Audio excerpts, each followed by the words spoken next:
Hey everybody. Hey, my friends. I am coming on today to talk to you a little bit about this growth journey that we are all on in life. And, it's all about perspective when we look at relationships, when we look at working with people.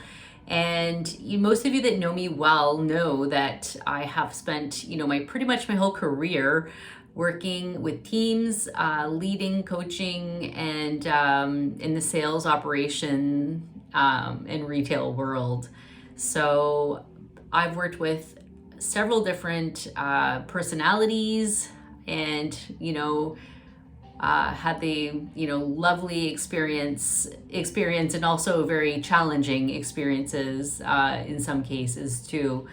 And I think the nuggets that I want to share with you today are things that I've learned and over the years. And if I had this wisdom when I first started out, things would have been very different for me, for sure, right? It's hindsight's always 2020.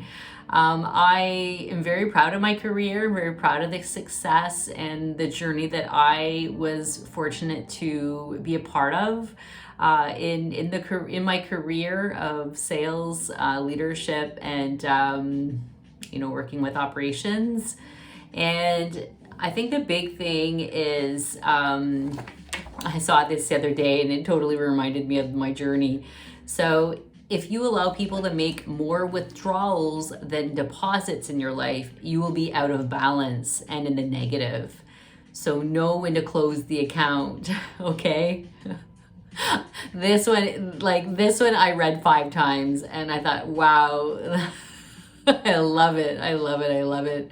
It's so true. If you are always giving, supporting, and not really getting that back, then there's going to be a point where things are really going to, I guess, be off balance for you. And, I think those are when we talk about burnout, or we talk about workaholics, or we talk about, not being able to detach and becoming, having like all these symptoms of anxiety and not being able to sleep, and our health starts to take a toll. Those are all symptoms of us not being mindful of ourselves, and the fact that really boundaries are something that we all need to be better at in this world, in our personal life, at work life, on all levels. So I wish I would have known a little more, would have delved a little bit more into that when I was starting out my journey in my career, and it would have made a big difference. But definitely teaches resilience, right? When you're faced with some situations, working with people and making connections isn't easy, especially when you're working very closely with a group of people and you see them every day, and their performance is impacted by so many things. But your role is always to support and to help guide and to sort of be their cheerleader. And the big thing is, you could look at this in any aspect of life, but relationships end because people don't talk. They assume, they react, but they don't actually have the difficult conversations. And I can't stress that enough. People have to talk. And talking is what saves relationships. Talking is what saves teams. And there's so many issues now in companies and corporations where people are working in silos. And that is, for someone like me who's a collaborator, that just kills your soul, right? That's just like sucks your soul dry.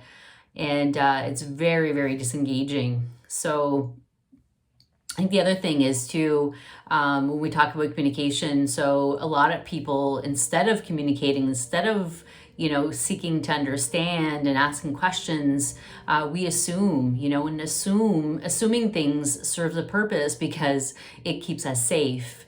If we assume and we create our own narrative, our own little stories in our heads, we can protect ourselves.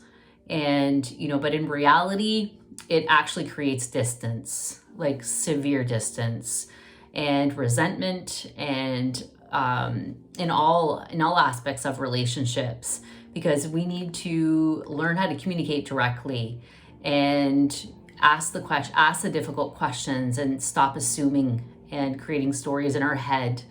And when I say assuming, so I know that a lot of you have probably experienced this, whether you've felt it yourself, you thought it, or you've had somebody else even say it to you. But when somebody's assuming, these are some of the things it sounds like. So, for example, they should know better, and they should know that upset me. Okay? Another one, they did that because ... right?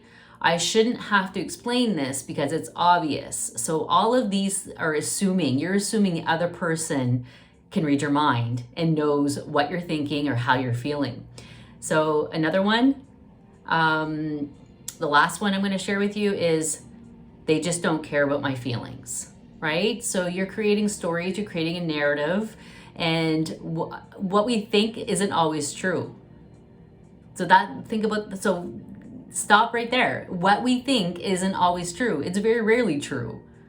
So stop assuming and start communicating. Ask the difficult questions. Ask why. Seek to understand. But you also have to be a better listener. You have to wait and not be formulating a response or a rebuttal in your head. You have to actually stop and be silent and listen to what the other person's saying. And instead of putting your energy into coming up with a response, maybe think about paraphrasing what they're trying to say to make sure that you've understood the message. So, all right, take a breath. All right, and another thought. In order to have difficult conversations, we have to learn to regulate our nervous system. So that's basically what I was just saying.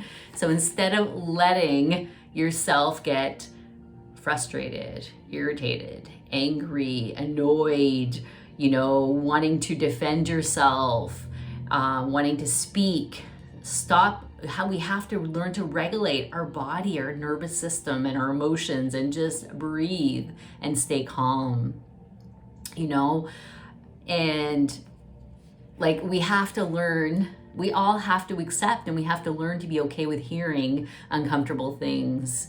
We don't necessarily have to like it, but we have to allow the other person to be honest. So we have to listen. Part of listening is understanding. And understanding, sometimes you have to paraphrase things. You have to ask questions. You have to say, okay, well, what I'm hearing from you is that you are upset because I didn't give you the same amount of energy and time that I did this other person in the team, or on the group, or in the group, or on the team, or whatever.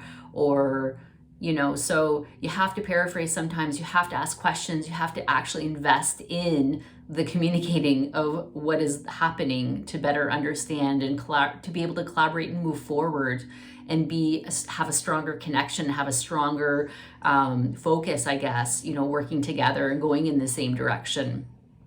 So I'm very passionate about communication, about working with people, relationships, and teams. I could talk about this all day, but I'm going to stop, and I'm going to leave you with one last thing. So think about bamboo, okay? Bamboo can grow 3 feet in a day. You can literally watch it grow. If bamboo can do that, think about what you can do today. Think about what you can do today. Don't focus on what everybody else is doing, saying, posting on social media. Let those people do their things. What are you gonna do today? You only have so much time in this day. What do you want to spend your energy? How do you want to spend your energy? Okay? Because comparison is the thief of joy. If you're comparing yourself, you may not realize it, but if you're watching people, what they're posting on here and there, and so and so just got a new car, you're actually, in your mind, you don't realize it, but you're comparing yourself to them, and you're thinking, I want that, I want that, I want that. Well, then if you want it, get a plan together and make it happen. Do something about it, right? All right, so more to come. Like I said, this is like one of my favorite topics. So I'll definitely come back and share some more nuggets with you, but I hope that you took away something today and sit down and what do you want? What do you want in this life? And go for it. Write it down, start a plan, dissect it, have conversations, start listening more. Spend time with people that you want to be like, that inspire you, that are better than you. All right? Have a great day, guys. Talk to you real soon.